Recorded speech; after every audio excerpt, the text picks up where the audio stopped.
আসসালামু আলাইকুম। মাকতুব চ্যানেলে তোমাদের স্বাগতম। পাঠে আছি নুহা। আজকে আমি তোমাদের জন্য নিয়ে এসেছি লতিফুল ইসলাম শিবলির লেখা আসমান গল্পটির দ্বিতীয় অংশ। ধানমন্ডির ওমেন কমপ্লেক্সের মাঠে এ বছরের সবচেয়ে বড় কনসার্টটা হচ্ছে। সেখানে মাইলস, এলআইভি, ফিলিংস, অলপেজের পাশাপাশি ওয়ারমার্ফ ব্যান্ড হিসাবে সংযোগ পেয়েছে রুশোর ব্যান্ড ইউন্ডো। রুশোর জন্য 4টি গান গাওয়ার সময় বরাদ্দ করা হয়েছে। এই কনসার্টটা রুশোর জীবনে এখন পর্যন্ত সবচেয়ে বড় কনসার্ট। এই সুযোগটা করে দিয়েছে রুশোর মামা মোহাম্মদপুর ধানমন্ডি এলাকার রংবাজ তোতা। আয়োজকদের তোতা সাফ জানিয়ে দিয়েছে রুশো ব্যান্ডকে নিলে এখন কনসার্টটা হবে, নইলে হবে না। তোতাকে নারাজ করে কনসার্ট করার মতো রিস্ক নেয়নি আয়োজকরা। 10টা নতুন ব্যান্ডের তালিকার মধ্যে ছিল রুশোর ব্যান্ড। সেখানে সবাইকে টপকে রুশো চান্স পেয়েছে এটা খুব বেশি কেউ জানে না। রুশো যখন মঞ্চে ওঠে তখন মাঠ অর্ধেক ভরেছে। লম্বা লাইনে ধীরে ধীরে তরুণ তরুণীরা ওমেন কমপ্লেক্সের মাঠে ঢুকেছে। মোটামুটি সবার লক্ষ্য পরের ব্যান্ড অলফেজের কনসার্টটা ধরা। রুশো 4টা নিজের লেখা সুর ও কম্পোজ করা গান রেডি করে রেখেছিল। গানগুলো সাইকেডেলিক রক ফর্মে করা। গানের কথাগুলো এতটাই বিমূর্ত যে সেটার অর্থ বুঝতে হলে রীতিমতো গবেষণা করতে হবে। রুশো তার জানপ্রাণ দিয়ে গানগুলো গাইছে, কিন্তু মাঠের মধ্যে সেটার বিন্দুমাত্র প্রতিক্রিয়া নেই। এমনকি গান শেষে কেউ তালিটুকু দিতেও যেন আলসেমি করছে। রুশো ভালো গান গায়, গিটার বাজায়, ওর সাথে ড্রামার, বেস গিটারিস্ট, কিবোর্ডিস্ট সবাই ট্যালেন্টেড মিউজিশিয়ান, অথচ গানের ভেতর দিয়ে তারা আবেদন তৈরি করতে পারছে না। রুশো চেনা জানা আর বন্ধু বান্ধব মিলে প্রায় শখানেক ছেলে মেয়ে মাঠের এক প্রান্ত থেকে রুশোকে উৎসাহ দিয়ে চিৎকার করছে, যেটা মাঠের বাকি দর্শকেদের বেশ বিরক্ত করছে। রুশোর তৃতীয় গান দর্শকরা অধৈর্য হয়ে শুনছে। হেভি মেটাল ফর্মে সে গানটি গাইছে।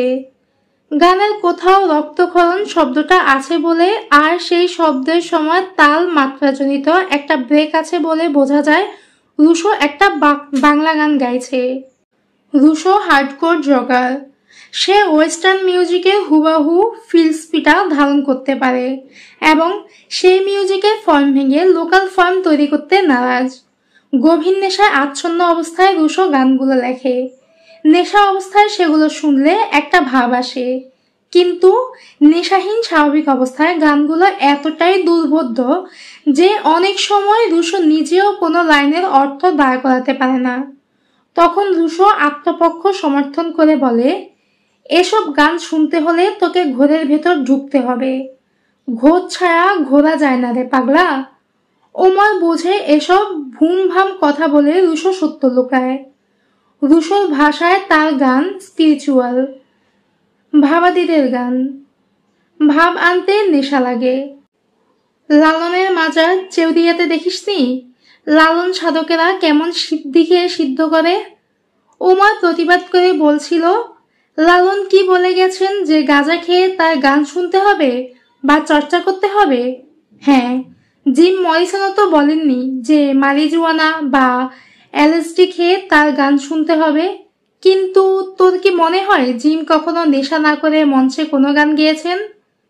লালন গাঁজা খেয়ে গান করেছে কিনা সেটা তো আর কেউ দেখিনি, কিন্তু আমরা জিম মরিসনকে মঞ্চের উপর প্রকাশ্যে ঢকঢক করে মদ খেতে, নেশায় বেসামাল হয়ে প্যান্টের জিপার খুলতে, এসব কারণে মঞ্চে উঠে পুলিশ তাকে অ্যারেস্ট করেছে। এসব কারণে জিম পরিত্যাজ্য হলে কি সে রক আইকন হতে পারত? রোলিং স্টোনের র্যাঙ্কিং এ পৃথিবীর সর্বকালের সেরা গায়কদের তালিকায় তার অবস্থান 47তম। ইনফ্লুয়েন্স না থাকলে তোদের চোখে এমন একজন খারাপ লোক এমনি এমনি এত অবস্থানে পৌঁছাতে পারে? শোন, একমাত্র গুরুই জানে কোন তরকারি কি দিয়ে রান্না করতে হবে, কিসের সাথে কি মিশালে স্বাদ হয় অমৃত। আমরা জিম মরিসনের মুদিররা জিমের ওয়াইল্ড লাইফস্টাইল ফলো করি বলেই জিমের সাইকেডেলিক রকের স্বাদ নিতে পারি। সব পরম্পরা বুঝেছিস? ছেউরাতে যেভাবে গাঁজা খেয়ে লালন চর্চা হয়, লালনের জীবনচাঁদ থেকে তার মুরিদরা গ্রহণ করেছে কিনা কে জানে। আর আমরা গান বুঝতে হলে লালন আর জিমের মতো ভাববাদী হতে হবে। সব শিল্পপদে সবাই বোঝে না, সবাই যেমন পারে না বর্তমান সমাজের বিরুদ্ধে দাঁড়াতে। মরিসনের কালচার ছিল কাউন্টার কালচার। একইভাবে এই অঞ্চলে লালনও ছিল একটা কাউন্টার কালচারের প্রবর্তক। লালন ছিল ধর্ম বিশ্বাস আর জাতপাতের বিরুদ্ধে, অর্থাৎ এই অঞ্চলের হিন্দু মুসলিম ধর্মবিশ্বাসের বাইরে সে তৈরি করেছিল একটা নিজস্ব ধর্মচিন্তা। অনেকে সেটাকে বলে বাউল ধর্ম। লালন নিজেই বলেছেন, সব লোকে কয় লালন কি জাত সংসারে। লালন বলে, জাতের কিরূপ দেখলাম না তার নজরে। এখন বুঝেছ মামা লালন কিভাবে প্রচলিত কালচারকে কাউন্টার মেরেছে? লালনের মুরিদরা সিদ্ধি খায়, আমি মরিসনের মুরিদও সিদ্ধি খাই আর সাইকেডেলিক রস আস্বাদ করি। বলা তো যায় না মামা, আগামী 20-25 বছর পর আমার মুরিদরাও সিদ্ধি খাবে আর আমার গানের মর্ম উপলব্ধি করবে আর বলবে, আহা গুরু রুশো বর্তমানে বসে লিখেছে ভবিষ্যতের গান। বর্তমান কালে গর্ধবরা বুঝতেই পারেনি কোন উচ্চ মার্গে ছিল তাদের গুরু রুশো। এখন ইতিহাসে তোর নাম লেখা থাকবে, তুই ছিলি আমার প্রথম মুরিদ, আমার প্রতি প্রথম ইমানটা তুই এনেছিলি। এসব কথা রুশো হালকা মেজাজে বললেও ওমর জানে রুশো এইসব কথা তার বিশ্বাসের ভেতর থেকে বলে। আর যখন বলে তখন রুশোর ভেতর থেকে যে অন্য কেউ কথা বলে। একমাত্র ওমরই বুঝে গেছে রুশোর লক্ষ্য শুধুমাত্র গায়ক হওয়া না, তার লক্ষ্য গুরু হওয়া। সেই গানের ভক্ত তৈরি করতে চায় না, চায় মুরিদ তৈরি করতে। এমন মুরিদ যে তাকে প্রথমে চর্চা করবে, তারপর ধারণ করবে, তারপর তাকে পূজা করবে। ঠিক যেভাবে লালনের হার্ডকোর ভক্তরা বাউল ধর্মের নামে লালনের পূজা করে, ঠিক যেভাবে জিম মরিসনের অ্যান আমেরিকান প্রেয়ারের মতো তার দর্শনকে পূজা করে। রুশো প্রচলিত ধর্ম মানে না। রুশো যখন বলে মিউজিক ইজ মাই রিলিজন আর আমি হলাম সেই ধর্মের নতুন গুরু, ওমর তখন তাকে তাচ্ছিল্য করে বলে, ফুট, আমাদের গুরু আজম খান। রুশো রেগে গিয়ে বলে, হাইকোর্টের মাজারে আর মিরপুরের শাহ আলীর মাজারে গিয়ে দেখ, অশিক্ষিতরা কত শত গুরু পা ধরে বসে গাঁজা টানছে।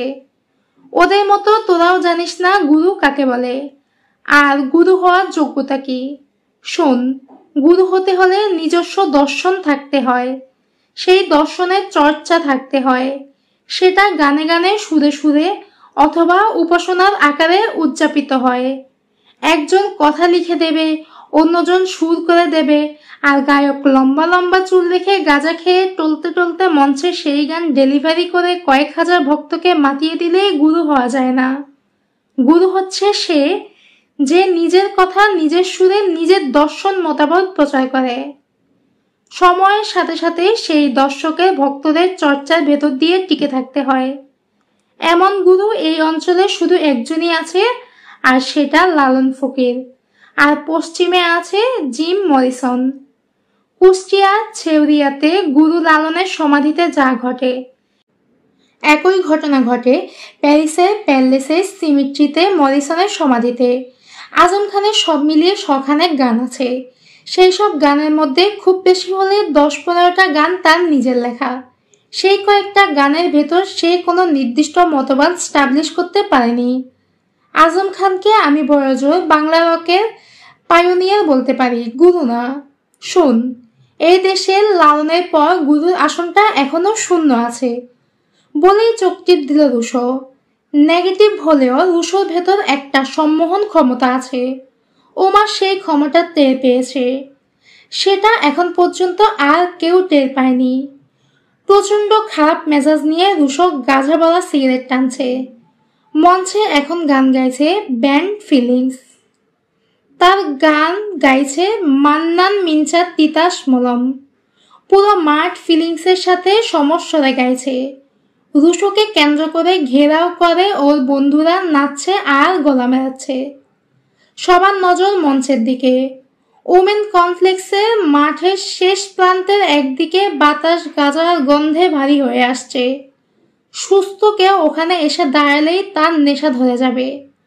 সবাই মঞ্চের দিকে তাকিয়ে থাকলেও ওমরের নজর রুশোর দিকে।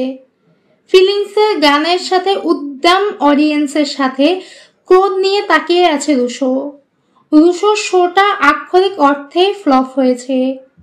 ওয়ার্ম আপ ব্যান্ড হিসাবে নতুন ব্যান্ডগুলো মূলত এ জাতীয় কনসার্ট কাভার সং করে থাকে, কিন্তু রুশো নিজের নাম্বার করতে গিয়ে বোকামি করে ফেলেছে। অডিয়েন্স তার শেষ গানটা আর শুনতে চায়নি। ভুয়া ভুয়া বলে তাকে স্টেজ থেকে নামিয়ে দিয়েছে। প্রচণ্ড অপমানবোধ, রাগ আর অত্যধিক গাঁজা টানার ফলে রুশোর চোখ লাল হয়ে আছে।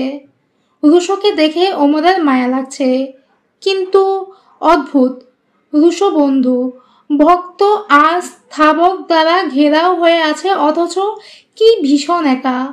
রুশো ভিড়ের ভেতর থেকে বের হয়ে শেষ প্রান্তে প্রাচীরের কাছাকাছি চলে এসেছে। বেশ একটা আলো আধারি এখানে। মঞ্চে এখন এলআরভি। উত্তেজনায় টকবক করে ফুটছে গোটা মাঠ। এটা এলআরভি গাইছে হাসতে দেখ, গাইতে দেখ। রাজ্যের ক্লান্তি ভর করে রুশোর মধ্যে বসে। সবুজ ঘাসে বসার সাথে সাথে আরো ক্লান্তি চেপে ধরে রুশোকে। চিত হয়ে শুয়ে পড়ে। মাটির পৃথিবীর হাজারো মানুষের ভিড় থেকে নিজেকে আড়াল করার জন্য গভীর দৃষ্টিতে তাকিয়ে আছে আকাশের দিকে। নিকষ অন্ধকার আকাশ, কোথাও কোনো আলো নেই। তন্ন তন্ন করে খুঁজেও রুশো কোনো কারো খোঁজ পেল না। চোখ বুঝে গভীর করে শ্বাস টেনে নেয়। দুই হাতের তালুকে এক করে মাথার নিচে দেয়। চল এখান থেকে, চলে যাই। রুশোর একই সমান্তরালে শুয়ে আকাশের দিকে তাকিয়ে থেকে বলে ওমর। রুশো জানত কিছুক্ষণের মধ্যে এখানে ওমর চলে আসবে। কিছুক্ষণ নীরব হয়ে রুশো বলে, কোথায় যাবি? সারা শহর জুড়ে গাঁজা পড়ছে। মঞ্চে তখন আয়ুব বাচ্চুর হাতে গিটারের সলো পার্টটা আছে। ওমরের কাছে সবকিছু বড় অর্থহীন মনে হচ্ছে। নিজের কষ্ট ভোলার জন্য ড্রাগস আর মিউজিকের ভেতরে ডুবে থাকতে চেয়েছে, অথচ সবকিছু কেমন এলোমেলো হয়ে যাচ্ছে। ভেতরের শূন্যতা যেন একটা বেলুনের মতো ফুলে ফেপে বাড়ছে আর কষ্টটা আরো বাড়িয়ে দিচ্ছে। কনসার্টটাকে তার একটা বন্দি কারাগারের মতো মনে হচ্ছে। সে এখান থেকে বের হতে চায়, আবার রুশো ছাড়া বের হতেও পারবে না। রুশো যেন নিজেই একটা বিরহের সঙ্গীত, নিজেই ড্রাগস। তবে তবে কি ওমর সত্যি সত্যি রুশোর মুরিদ হয়ে গেছে? আজ সবকিছুই ওভারডোজ। দুজন পুরো 2 বোতল ফেন্সিডিল খেয়ে আর গাঁজা কত স্টিক পুড়েছে সেই হিসাব ওরা জানে না। গুপি বাজে রমা, রুশোর সাথে কিবোর্ড বাজায়। আজ রমা কাঁটাবনের বস্তির সব মাল মনে হয় একাই টেনে ফেলেছে। আজ ছিল রমার জন্মদিন, তার ওপর এমন গ্র্যান্ড শো। চল এই শহর ছেড়ে চলে যাই। কই যাবি? প্রথমে বুড়িগঙ্গায় যাব, তারপর নৌকায় চড়ে প্ল্যান করব কই যাব। ঠিক আছে চল। তড়াক করে ওমর উঠে দাঁড়ায়। রুশো ঠিক সেভাবেই পড়ে থাকে। উঠতে চায় কিনা, কিন্তু উঠতে পারে না। কেউ যেন তাকে মাটির সাথে পেরেক মেরে আটকে রেখেছে। ওমর হাত বাড়ায় রুশোর দিকে। রুশো হাত ধরে না, একটা গড়ান দিয়ে উপুর হয়, তারপর 2 হাতে ভর দিয়ে হাঁটুর উপর বসে। চুলের ব্যান্ডটা খুলে ফেলে 12 ইঞ্চি লম্বা চুলের জঙ্গল যেন ঝাঁপিয়ে পড়ে ঢেকে দেয় তার মুখমণ্ডল। আলো আধারের মাঝে রুশোকে এখন ভূতগ্রস্ত নারীর মতো মনে হচ্ছে। এরপর হাতের ব্যালেন্স রেখে ধীরে ধীরে উঠে দাঁড়ায় রুশো। এতক্ষণ মুগ্ধ হয়ে তাকিয়েছিল ওমর রুশোর দিকে, কেন যেন তার মনে হলো রুশুই হবে এই শহরের ভবিষ্যৎ গুরু। ঝট করে ওমরের দৃষ্টি ফের চলে গেল রুশুর দিকে। ভুরু নামিয়ে নিঃশব্দে জিজ্ঞেস করল, কি? ওমর মুচকি হেসে বলল, চলো গুরু। বলেই এক লাফে ওমর ওমেন কমপ্লেক্সের প্রাচীরের উপর উঠে পড়ে। ওমরের মুখে গুরু ডাকটা শুনে প্রথম ধাক্কা খায় রুশো। তারপর ধীরে ধীরে তার মুখে হাসি ছড়িয়ে পড়ে। গুরু শব্দটা রুশোর উপর ম্যাজিকের মতো কাজ করে। ওর যত রাগ, ক্ষোভ, অপমান ছিল সব নাই হয়ে যায়। মানুষ চায় সবাই না হোক, অন্তত কেউ একজন তাকে বুঝুক। হাজারো সম্পর্কের ভেতর দিয়ে মানুষ আসলে সেই কেউ একজনকেই খুঁজে বেড়ায়। এই খোঁজার জার্নিটাই জীবন। একটা বিশাল পরিচিত গণ্ডি থেকে ওরা দুজন এখন পালাচ্ছে। মূল গেট দিয়ে বেরোতে গেলে অনেককে অনেক প্রশ্নের উত্তর দিতে হবে। ওরা সেই ঝামেলায় না গিয়ে প্রাচীর টপকে পালাচ্ছে। ওরা ধানমন্ডি গার্লস হাই স্কুলের সামনে নীরব রাস্তা ধরে পালাচ্ছে, আর পেছনের ব্যাকগ্রাউন্ডে মাইলস গাইছে হ্যালো ঢাকা। লেকের ধারে পৌঁছেই ওরা পেয়ে গেল একটা বেবি ট্যাক্সি। লাফ দিয়ে চড়ে বসে রুশো বলল, সদরঘাট। বেবি ট্যাক্সিওয়ালা গায়ে গুই করে বলল, না মামা, অত দূর যাব না। ওমর কিছু একটা বলতে চাচ্ছিল, তাকে হাত দিয়ে চাপ দিয়ে থামিয়ে দিল রুশো। রুশোর কিছু চুল পড়ে আছে ওর মুখের উপর। সেই চুলে ফাঁক ফোকর দিয়ে দেখা যাচ্ছে নেশায় ঢুলু ঢুলু রুশোর লাল চোখ। সেই দৃষ্টিতে শীতল কণ্ঠে বেবি ট্যাক্সিওয়ালার দিকে তাকিয়ে শুধু বলল, চল। কে জানে কি ছিল সেই দৃষ্টিতে। বেবি ট্যাক্সিওয়ালা চুপচাপ স্টার্ট দিল। নিয়ন লাইট বদলে সারা শহর জুড়ে সদ্য লাগানো হয়েছে হোলডেটের সোডিয়াম লাইট। শহরটাকে এখন কেমন যেন জন্ডিস রোগীর মতো মনে হয়। রংটা ওমরের পছন্দ নয়। মালিবাগে মোড় ক্রস করার সময় এই থাম থাম বলে রাস্তার পাশে বেবি থামায়। সেখানে ফুটপাতে কিছু রুটি ভাজির দোকান আছে। মূলত যেসব রিক্সাওয়ালা সারা রাত রিক্সা চালায় তারাই সস্তায় এখানে খায়। আর খায় বিভিন্ন প্রোগ্রামে খ্যাপ মেরে বাড়ি ফেরা মিউজিশিয়ানরা। বেইলি রোডের রেকর্ডিং স্টুডিওতে রাতের শিফটে কাজ শেষ করে এখানে সস্তা খাবার আর আড্ডার একটা নতুন জায়গা তৈরি হয়েছে। রুশো আর ওমরের খাওয়া দেখলে বোঝা যায় গাজার খিদে কত ভয়াবহ। বেবি ট্যাক্সিওয়ালাকে নিয়ে ওরা পেট পুরে তৃপ্তি সহকারে খায়। বেবি ড্রাইভার এখন ওদের বুঝে গেছে। প্রায় ওদের বয়সী ড্রাইভারের ভেতর একটা বাউলা বাউলা ভাব আছে। মধ্যরাতে প্রায় নীরব শহরে বেবি ট্যাক্সি তার উৎকট ভটভট শব্দে বিরক্ত করতে করতে ছুটছে সদরঘাটের দিকে।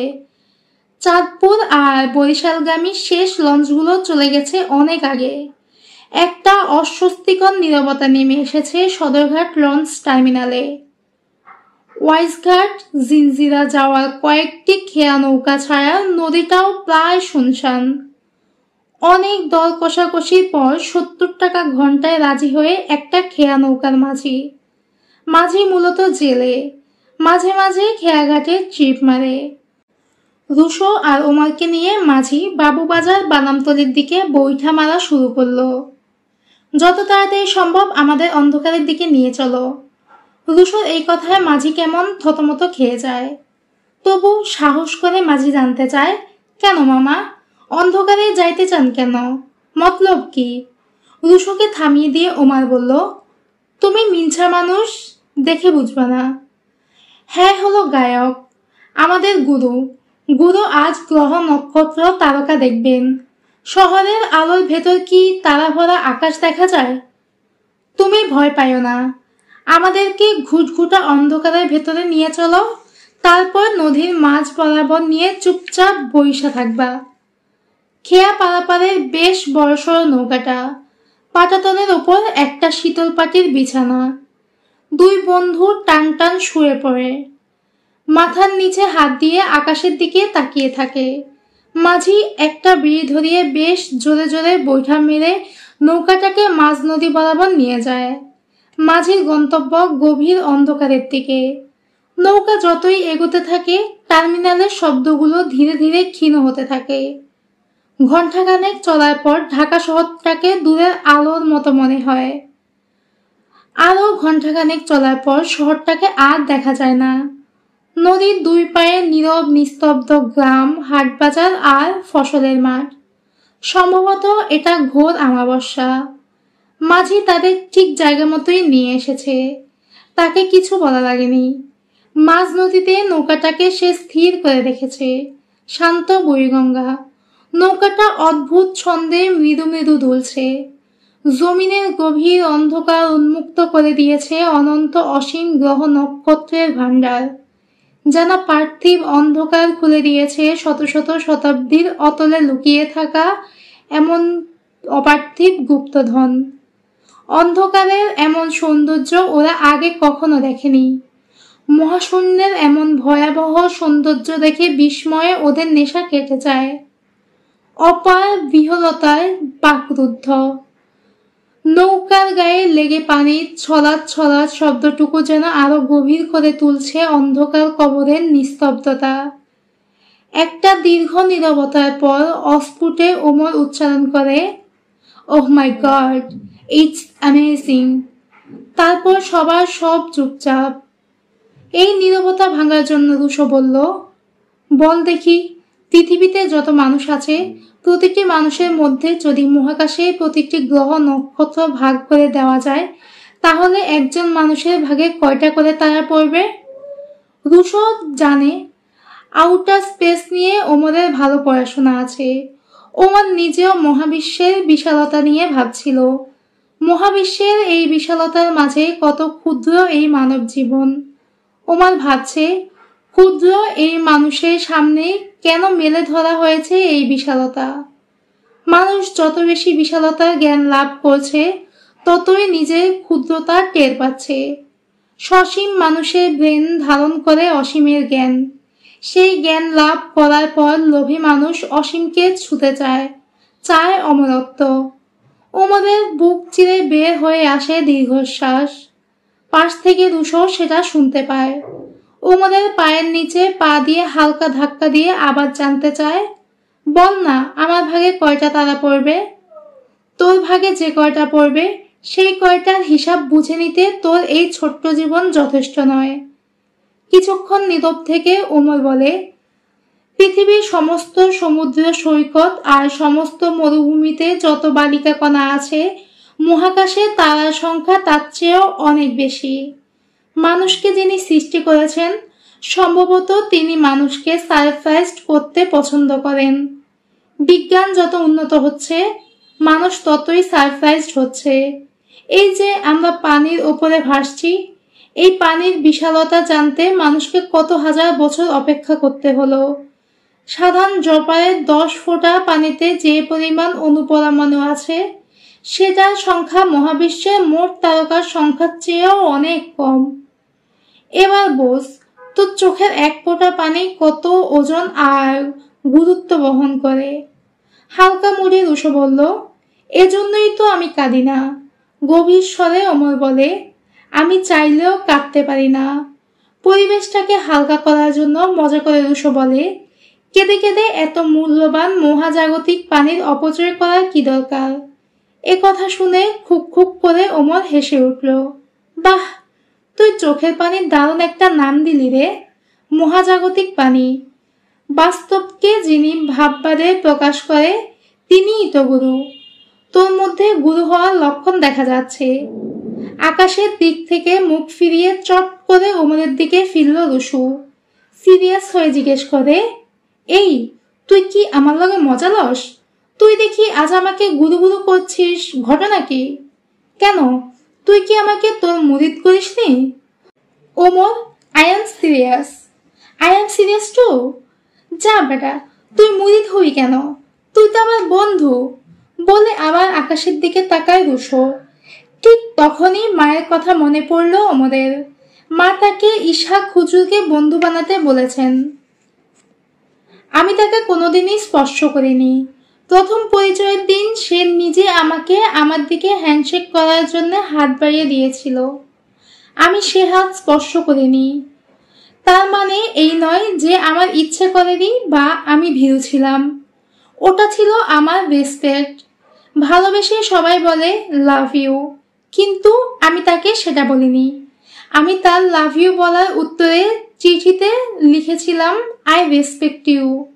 আমি সন্দিহান ছিলাম যে ব্যাপারটা বুঝবে কিনা। সে বুঝেছিল এবং ভীষণভাবে বুঝেছিল। আমার প্রতি তার ভালোবাসা বহু গুণ বেড়ে গিয়েছিল। সে আমাকে পরে জানিয়েছে যে সেদিন থেকেই সে আমাকে বিয়ে করার স্বপ্ন দেখতে শুরু করেছে। আর সেই স্বপ্নটা আমি তাকে প্রথম দেখাই দেখে ফেলেছিলাম। সেটা একটা মজার ঘটনা ছিল। আমাদের স্কুলটা পাশাপাশি। তখন সে পড়তো ধানমন্ডি গার্লসে ক্লাস 9-এ, আর আমি পড়তাম ধানমন্ডি বয়েজে ক্লাস 10-এ। স্কুল বিতর্ক প্রতিযোগিতায় সে এসেছিল তার স্কুল টিমের সাথে। আমি তখন মঞ্চে আমার বিপক্ষের দলকে তুলাধুনা করছি। সে অবস্থায় হঠাৎ করেই আমার চোখ পড়ল তার উপর। অডিটোরিয়ামের এক কোণে সে আলো করে বসেছিল। চোখ পড়তেই কি হলো জানি না, মঞ্চের বক্তার দিকে অস্বাভাবিকভাবে সমস্ত অডিয়েন্স তাকিয়ে থাকবে, কিন্তু তার তাকানোটা ছিল অন্যরকম। আমি তার মুগ্ধতা টের পাচ্ছিলাম। আমার সব ওলটপালট হয়ে গিয়েছিল। আমি তোতলাতে শুরু করেছিলাম। প্রতিপক্ষকে ঘায়েল করার জন্য ক্ষুরধার আর কঠিন মারপ্যাচের যুক্তিগুলো গুলিয়ে আমি খেয়ে ফেলেছিলাম। আমার অবস্থা দেখে এতক্ষণে ভাবগম্ভীর মিলনায়তন মুহূর্তের মধ্যে হাসি কৌতুকে ভরে গেল। আমি মনে মনে বলছিলাম, who cares, I got you. সেদিন আমার বাজে পারফরমেন্সের কারণে আমার টিম হেরে গিয়েছিল, কিন্তু আমি জয় করে নিয়েছিলাম সারা পৃথিবী। সেদিনের পর থেকে আমি ছিলাম পৃথিবীর সবচেয়ে সুখী মানুষ। আমি উঠতাম আর জেনেছিলাম প্রেমে পড়লে মানুষ পাখি হয়ে যায়। সে পড়তে ভালোবাসতো, আমিও। আমার ধারণা সে মেট্রিক পাশ করার আগে বিশ্ব সাহিত্য কেন্দ্রের 1000 খানেক বই পড়ে ফেলেছিল। কি পড়ব এটা নিয়ে আমাকে আর ভাবতে হতো না। আমরা প্রচুর চিঠি লিখতাম। তার সেই সব চিঠির অর্ধেক থাকতো বুক রিভিউ, বাকি অর্ধেক উথাল পাথাল প্রেমের মহাকাব্য। ইন্টারমিডিয়েটে আমি ঢাকা কলেজ থেকে ঢাকা বিভাগের মধ্যে বিতর্ক চ্যাম্পিয়ন হয়েছিলাম। সেটা তার কারণে। সে আমাকে বিষয়ভিত্তিক বইগুলোর বিভিন্ন জায়গা থেকে জোগাড় করে এনে দিত, পক্ষে বিপক্ষে নোট তৈরি করে দিত। প্রতিযোগিতার আগে আমরা দুজনে সেই বিষয়ে বিতর্ক করতাম। সে আমাকে সবার মধ্যে সেরা দেখতে চাইতো। সে ছিল সেই মেয়ে। সে এমন কেয়ারিং ছিল যে সে পৃথিবীর যে পুরুষের পাশে থাকবে সে সেরা হতে বাধ্য। আমার নিজেকে খুব সৌভাগ্যবান মনে হতো, কারণ আমি লামিয়াকে পেয়েছিলাম। যদিও আমি ওর একটা সিক্রেট নাম দিয়েছিলাম। আমি ওকে মাটি নামে ডাকতাম। আমি তাকে আমার জীবনের শেষ গন্তব্য হিসেবে মেনে নিয়েছিলাম। মাটি তো জীবিত প্রাণের শেষ গন্তব্য, তাই না? আমার পরের বছর ঢাকা ইউনিভার্সিটিতে ইন্টারন্যাশনাল রিলেশনে ভর্তি হতে হলো। তার স্বপ্ন ছিল ডিপ্লোম্যাট হওয়া। সে এতটাই মেধাবী আর আকর্ষণীয় ছিল যে তার পক্ষে যা ইচ্ছে হবে সেটাই সে হয়তো পারবে। তার কারণে আমার অসাধারণ রেজাল্ট হওয়া শুরু হলো। আমরা সারাদিন একসাথে থাকতাম। একাডেমিক পড়া আর বাইরের বই পড়া মিলে আমরা দুইজন মিলে ডুবে থাকতাম পড়ার জগতে। ঢাকা ইউনিভার্সিটিতে আমাদের জুটিটা বলা হতো শ্রেষ্ঠ জুটি। আউটডোরে ক্রিকেট, ইনডোরে বিতর্ক আর ক্লাসের ভালো রেজাল্ট, এসব নিয়ে আমিও তখন অনেকের হার্ড। এর মধ্যে ঢাকা ইউনিভার্সিটিতে ডিবেটিং সোসাইটি থেকে আমাকে মনোনীত করা হয়েছে ইউনাইটেড এশিয়া ডিবেটিং চ্যাম্পিয়নশিপে অংশ নেওয়ার জন্য। 15 দিনের জন্য যেতে হবে ইন্দোনেশিয়ার বান্দুংয়ে। লামিয়াকে ছেড়ে 15 দিন আমার পক্ষে অসম্ভব ছিল, কিন্তু লামিয়া আমার সাকসেস দেখতে চায়। সে যখন বলে I am proud of you, তখন তাকে প্রাউড করা ছাড়া আমার এই জীবনে আর কোনো লক্ষ্য থাকে না। যে লামিয়া আমাকে ছেড়ে থাকবে বলে ঢাকার বাইরে যেতে চাইতো না, সেই লামিয়া চায় আমি ইন্দোনেশিয়া যেতে। কথা ছিল ফেরার সময় লামিয়া ঢাকা এয়ারপোর্টে আমাকে রিসিভ করবে। না, সে আসেনি। আমি তার জন্য অপেক্ষা করতে করতে ক্লান্ত হয়ে গেছি। হঠাৎ ভয় পেয়ে গিয়েছিলাম ওর কিছু হয়নি তো, অসুখ দুর্ঘটনা এমন কিছু। তার বাসায় ফোন করে জেনেছি সে ঠিক আছে, প্রচন্ড মাথা ধরেছে বলে রুম বন্ধ করে ঘুমিয়ে আছে। হতে পারে, হতে পারে মানে সেটাই ঠিক, কারণ লামিয়া মাইগ্রেন ছিল। পরদিন সে ইউনিভার্সিটিতে আসেনি। এমনটা কি হতে পারে আমি 15 দিন পর ঢাকা ফিরলাম অথচ আমার সাথে দেখা করার জন্য কোনো আগ্রহ দেখেছে না? এবার আমার মনে সন্দেহ জাগা শুরু করলো, আর সেটার জন্য আমাকে বেশিক্ষণ অপেক্ষা করতে হয়নি। মহসিন হলের সরকারি দলের ছাত্র সংগঠনের 10-12 জন চিহ্নিত জুনিয়র ক্যাডার আমাকে কলা ভবনের সামনে ঘিরে ধরল। না, তারা আমার সাথে কোনো খারাপ ব্যবহার করেনি, শুধু বলল, এনায়েত ভাই আপনাকে দেখা করতে বলেছেন। শুনে আমার বুক ধক করে উঠল। এনায়েত হলো মূর্তিমান আতঙ্কের নাম। ঢাকা ইউনিভার্সিটির সম্পূর্ণ নিয়ন্ত্রণ তার হাতে, এমনকি ভিসিও তার কথায় উঠে বসে। সেই এনায়েত তাকে কেন ডাকবে? সে তো কোনো রাজনীতির সঙ্গে জড়িত না। ছেলেগুলো মারমুখী না হলেও তাদের চোখে মুখে একটা থমথমে চাপা উত্তেজনা বিরাজ করছে। আমি তাদের বললাম, ঠিক আছে, আমি পরে এনায়েত ভাইয়ের সাথে দেখা করব, এখন একটু বিজি আছি। দলের একজন আমাকে কাঁধে হাত রেখে শীতল কণ্ঠে বলল, আপনাকে সাথে নিয়ে যেতে হবে এক্ষুনি। মনোভাব দেখে বুঝলাম এদের সাথে এখন কোনো তর্ক করে লাভ নেই। আমি বললাম, চলো। ওরা আমাকে মাঝখানে রেখে মধুর ক্যান্টিনের দিকে হাঁটা শুরু করলো। মধুর ক্যান্টিনের পাশেই একটা অ্যাম্বুলেন্স দাঁড়িয়ে আছে। আমাকে অ্যাম্বুলেন্সের কাছে এনে প্রায় ধাক্কা দিয়ে ভেতরে ঢুকিয়ে দেওয়া হলো। তারপর ওরা সবাই চাপাচাপি করে অ্যাম্বুলেন্সে চড়ে বসতেই সেটা বিকট সাইরেন তুলে চলতে শুরু করলো। আমি পাশের জনকে জিজ্ঞেস করলাম, অ্যাম্বুলেন্স করে আমাকে কোথায় নিচ্ছ? একজন পেছন থেকে কৌতুকের স্বরে বলল, আপনার একটু চিকিৎসা করা দরকার, তাই ডাক্তার এনায়েতের কাছে নিয়ে যাচ্ছি। এটা শুনে বাকিরা হেসে উঠল। আমার মাথায় তখন চিন্তার ঝড়। কি ঘটতে যাচ্ছে? কেন এসব হচ্ছে? কি করেছি আমি? অ্যাম্বুলেন্সটা থামলো গুলশান এলাকার একটা বাড়ির সামনে। মূল গেটটা খুলে গেল, সেটা সরাসরি ভেতরে ঢুকলো। একজন দারোয়ান দৌড়ে এসে গেটটা বন্ধ করে দিল। বাড়ির নিচতলার ড্রয়িং রুমে আমাকে বসিয়ে ওরা সবাই চলে গেল। প্রায় 20 মিনিট পর সরকারি দলের ছাত্রনেতা এনায়েত এসে বসে ঢুকলো। আমি দেরি না করে সরাসরি তাকে জিজ্ঞেস করলাম, ভাই, আমাকে এভাবে উঠিয়ে আনার কারণ কি? সোফার মুখোমুখি বসতে বসতে জিজ্ঞেস করলো, তুমি কি কিছু বুঝতে পারোনি? না ভাই। পকেট থেকে বেনসন সিগারেটের প্যাকেট বের করে বেশ আয়েশ করে একটা সিগারেট ধরালো এনায়েত। লম্বা করে কয়েকটা টান দিয়ে নাকে মুখে ভুসভুস করে ধোঁয়া ছাড়লো। আমি বুঝতে পারছি সে যেটা বলতে চায় সেটা বলার জন্য প্রস্তুতি নিচ্ছে, আর আমার দিকে না তাকিয়ে স্থির তাকিয়ে আছে জ্বলন্ত সিগারেটের দিকে। রুমের মধ্যে গুমট নীরবতা। আমার অবস্থা, আমি যেন দণ্ড শোনার জন্য বসে আছি বিচারকের দিকে তাকিয়ে। পুরো ঘটনায় আমি একটুও ভয় পাইনি, কারণ আমি জানি আমি কোথাও কোনো অপরাধ করিনি। কিন্তু আমি কোনোভাবেই কোনো অনুমান করতে পারছি না আমাকে কি শুনতে হবে। একইভাবে এনায়েত তাকিয়ে আছে সিগারেটের মাথার জ্বলন্ত আগুনের দিকে। সেদিকে তাকিয়ে থেকেই বলল, তুমি কি জানো কার জন্য তুমি ইউনাইটেড এশিয়ার ডিবেটিং কম্পিটিশন গ্রুপে চান্স পেয়েছিলে? এই প্রশ্নে আমি অপমানিত বোধ করেছি। সঙ্গে সঙ্গে প্রতিবাদ করে বলি, কারোর জন্য চান্স পেতে হবে কেন? আমি নিজের যোগ্যতায় চান্স পেয়েছি। এবার সরাসরি এনায়েত আমার চোখের দিকে তাকালো। মনে হলো এনায়েত তার নিজের ভিতর ফিরে এসেছে। মনে হলো নিজেকে সামলে নিচ্ছে। একটা হালকা হাসি ফুটে এলো মুখে। বলল, আজ থেকে জানবে নিজের যোগ্যতায় সবকিছু অর্জন করা যায় না।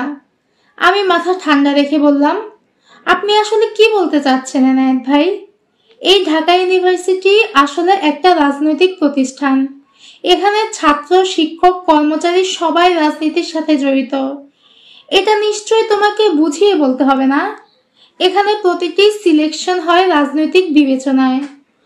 তুমি না আমাদের রাজনীতি করো, না আমাদের রাজনীতি বিশ্বাস করো, না আমাদের রাজনীতির প্রতি সহানুভূতিশীল, কোনোটাই না। তবে তুমি কেন সুযোগ পাবে? হ্যাঁ, এখন জানতে চাইছি কেন সুযোগ পেয়েছি। আমার চোখ থেকে চোখ সরিয়ে আবার সিগারেটের আগুনের দিকে তাকিয়ে বলল, তোমার জন্য সুপারিশ করা হয়েছিল, এই চান্স পেয়েছিলে তাই। আমি ভেতরে ভেতরে রেগে যাচ্ছিলাম, তাই কিছুটা উত্তেজিত স্বরে বললাম, কে সুপারিশ করেছে আমার জন্যে? কয়েক মুহূর্ত সময় নিয়ে সরাসরি আমার চোখের দিকে তাকিয়ে এনায়েত বলল, লামিয়া। নামটা শুনেই আমি হেসে দিয়েছিলাম। এনায়েত ভাই, আপনি আমার সঙ্গে ইয়ার্কি করছেন? আমার বলার ভঙ্গিটা এনায়েতের পছন্দ হয়নি। চেহারাটা কঠিন হয়ে উঠল। লামিয়ার কোনো কথা আমি ফেলতে পারি না। আমি একই ফান মুডে বললাম, কেন এনায়েত ভাই, লামিয়া কি আপনার কোনো আত্মীয় হয়? এনায়েতের চেহারা পুরো বদলে গেছে। চোয়াল শক্ত করে বলল, আজ প্ল্যান ছিল তোমার 4 হাত পায়ের হাড্ডি ভেঙে হাসপাতালে পৌঁছে দেওয়ার। সেই জন্য অ্যাম্বুলেন্স ঠিক করা ছিল। দ্রুত তোমাকে হাসপাতালে নিয়ে যাওয়া হতো যাতে মারের চোটে তুমি মারা না যাও। কিন্তু শেষ মুহূর্তে সব প্ল্যান চেঞ্জ হয়ে গেছে, কারণ লামিয়া আমাকে সেটা না করতে অনুরোধ করেছে। আমি বুঝে গেছি এখন এনায়েত কোনো ফালতু কথা বলছে না। কেন এনায়েত ভাই, আমি কি দোষ করেছি? আপনি আমাকে কেন মারতে চান? তোমাকে লামিয়ার জীবন থেকে সরে যেতে হবে। এখন আর আমি এনায়েতের পরোয়া করছি না। একথা শোনার পর আর কোনো রাগ ঢাকের প্রয়োজন পড়ে না। তাই আমি চ্যালেঞ্জের সুরে বললাম, কেন কেন আমাকে লামিয়ার জীবন থেকে সরে যেতে হবে? কারণ লামিয়াকে আমি ভালোবাসি। What? Yes, and she loves me two.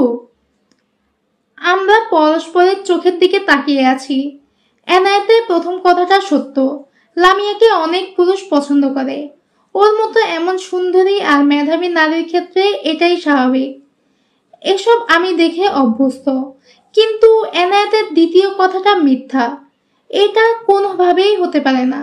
তাই এনায়েত আমাকে বিশ্বাস করানোর জন্য বলল, তোমাকে ইন্দোনেশিয়া পাঠানোর মূল কারণ এটাই, তোমাকে কিছুদিনের জন্য লামিয়ার কাছ থেকে দূরে রাখা। এর মধ্যে আমরা সিদ্ধান্ত নিয়েছি বিষয়টা তোমাকে জানানোর। তোমাকে গুম করে সরিয়ে দেওয়া আমার জন্য কোনো ব্যাপার ছিল না।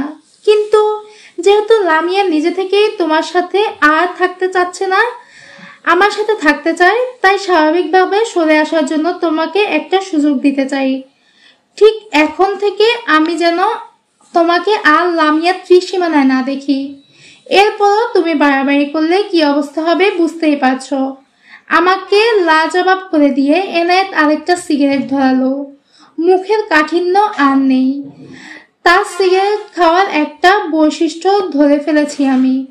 এনায়েত প্রতিবার 2টা করে লম্বা টান দেয় একসাথে। নাকে মুখে প্রচুর ধোঁয়া ছেড়ে উঠে দাঁড়ালো। তার দেখা দেখি আমিও উঠে দাঁড়ালাম। আমার নিঃশ্বাস নিতে কেমন যেন কষ্ট হচ্ছে। এখান থেকে বের হতে হবে। উপসংহার টেনে এনায়েত বলল, আমি তোমার একটা উপকার করতে চাই। লামিয়াকে দ্রুত ভুলে যেতে তোমাকে সাহায্য করতে চাই। বুঝতে পারছি তুমি আমার কোনো কথা বিশ্বাস করছো না। নিজের চোখে দেখলে বিশ্বাস হবে, তখন ভালোবাসাটা ঘৃণায় পরিণত হবে। সেটা তোমাকে তাকে ভুলে যেতে হেল্প করবে। বলেই পকেট থেকে একটা ঠিকানা লেখা কাগজ আমার হাতে দেয়। সব যেন প্ল্যান করেই রেখেছে। আগামীকাল দুপুর 2টায় আমার ফ্ল্যাটে এসো। ঠিক 2টায়, আগেও না পরেও না। আমার পোলাপান আর সিকিউরিটিকে তোমার নাম বলে রাখবো। ফ্ল্যাটের দরজা আনলক করা থাকবে। তুমি নিঃশব্দে ঢুকে পড়বে। আমার বেডরুমের দরজা আলতো করে খোলা থাকবে। তুমি উকি মেরে দেখে চুপচাপ চলে যাবে। একটা লাম্পটের হাসি ছড়িয়ে পড়ে এনায়েতের মুখে। ও হ্যাঁ, তোমাকে একটা থ্যাঙ্কস দিতে চাই। তুমি লামিয়াকে কখনো স্পর্শ করনি বলে, আর পাশাপাশি তোমার জন্য একটা আফসোস, তুমি লামিয়ার জীবনের স্কুল বালক থেকে পুরুষ হয়ে উঠতে পারোনি। পরিণত হলে নারীরা খোঁজে নির্ভরতা, খোঁজে সামর্থ্যবান পুরুষ। তোমার ব্যর্থতা তুমি লামিয়াকে বোঝনি। তুমি বুঝতেও পারোনি গত 1 বছর ধরে আমার সাথে লামিয়ার সম্পর্ক। এখন নিশ্চয়ই বুঝতে পেরেছ নিজের যোগ্যতা দিয়ে সবকিছু পাওয়া যায় না। ফরচুন বলেও কিছু আছে। কাল সময় মতো চলে এসো। তোমার জন্য স্পেশাল শো। হ্যাঁ, আমি সেই শো দেখতে গিয়েছিলাম। খুব গোপনে সঙ্গে করে নিয়েছিলাম একটা ধারালো ছুরি। অ্যানা যা যা বলেছে সেটার জন্য হয় তাকে মরতে হবে, নয়তো আমাকে। এই দুইয়ের বাইরে কোনো কিছুই ঘটা সম্ভব না। আমি ঠিক সময় মতো গিয়ে পৌঁছেছিলাম এনায়েতের পরিবারের ৫ম তলায় ফ্ল্যাটে। আমি আমার পরিণাম নিয়ে কখনো ভাবিনি। কোথা থেকে যে এত সাহস আমার উপর ভর করেছিল। ফ্ল্যাটের দরজার হাতলে হাত রেখেই সেই দরজা খুলে গেল। খুব নিঃশব্দে ভেতরে ঢুকে দরজা বন্ধ করে পিঠ ঠেস দিয়ে দাঁড়ালাম। শুনশান নীরবতা চারদিকে। আমি লামিয়ার গায়ের গন্ধ চিনি। চোখ বন্ধ করে লম্বা শ্বাস টেনে নিলাম। হঠাৎ নিজেকে কুকুরের মতো মনে হলো। আমি যেন বাতাসে লামিয়ার ঘ্রাণ খুঁজছি। ঘ্রাণের ভেতরে লামিয়াকে খুঁজে না পেলেও ও জুতো জোড়া ঠিকই চিনতে পেরেছিলাম। ধুর, একই রকম জুতো কতজনেই তো হতে পারে। তাই সে চিন্তা বাদ দিলাম। ড্রয়িং রুমে দাঁড়িয়ে দেখলাম পাশাপাশি দুটি রুমের দরজা বন্ধ। আমি কেন যেন কুকুরের মতো বারবার শ্বাস টানছি, যেন শ্বাস টেনে টেনে শিকারী কুকুরের মতো লামিয়াকে খুঁজছি। আমার এই আচরণ নিজের কাছেই অপরিচিত লাগছে। দ্বিধায় পড়ে গেলাম দুটো দরজার মধ্যে কোনো রুমের দরজা আগে খুলবে। অনুমান করে যে দরজাটা আগে খুললাম সেটাই ঠিক ছিল। হাতল ঘুরিয়ে দরজার চিকন ফাঁক দিয়ে দৃষ্টি প্রখর করে যা দেখলাম সেখানেই আটকে গেল দৃষ্টি। এই চেয়ারের উপর ওড়না, সালোয়ার কামিজ আর অনেক চেনা মেরুন রঙের হ্যান্ডব্যাগটা পড়ে আছে। লামিয়ার প্রতিটি পোশাক আমার চেনা। আর ঠিক এমনই একটা মেরুন হ্যান্ডব্যাগ আমি গত জন্মদিনে ওকে উপহার দিয়েছিলাম। না, এমন হতে পারে না। এমন হ্যান্ডব্যাগ নিউ মার্কেটে অনেক পাওয়া যায়। দরজার ফাঁকটা খুব ধীরে ধীরে আরও একটু বড় করে নিজেকে রুমের ভেতর ঢুকিয়ে দিলাম। এল শেফের রুমটা, বিছানার পাতা এল এর মাথার দিকে। এনায়েত সরাসরি আমার দিকে স্থির তাকিয়ে আছে, আর ওর বুকের মধ্যে মুখ ডুবিয়ে ওকে কোলবালিশের মতো জড়িয়ে ধরে শুয়ে আছে একটি মেয়ে। আমি তার মুখ দেখতে পাচ্ছি না। তাতে কি, এই লালচে চুল, এই ফর্সা ত্বক, এমন একটা মেয়েকে আমি অনেকদিন ধরে চিনি।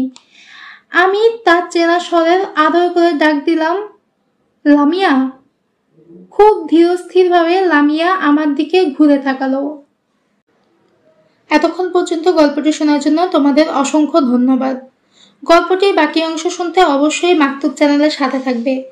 এখন পর্যন্ত মাকতুব চ্যানেল সাবস্ক্রাইব করে না থাকলে মাকতুব চ্যানেল সাবস্ক্রাইব করে বেল আইকন ক্লিক করে রাখবে, যাতে পরবর্তী যে কোনো ভিডিও আপলোডের সাথে সাথেই তোমরা নোটিফিকেশন পেয়ে যাও। গল্পটি তোমাদের কেমন লেগেছে তা অবশ্যই আমাকে কমেন্ট বক্সে জানাতে ভুলবে না। ধন্যবাদ।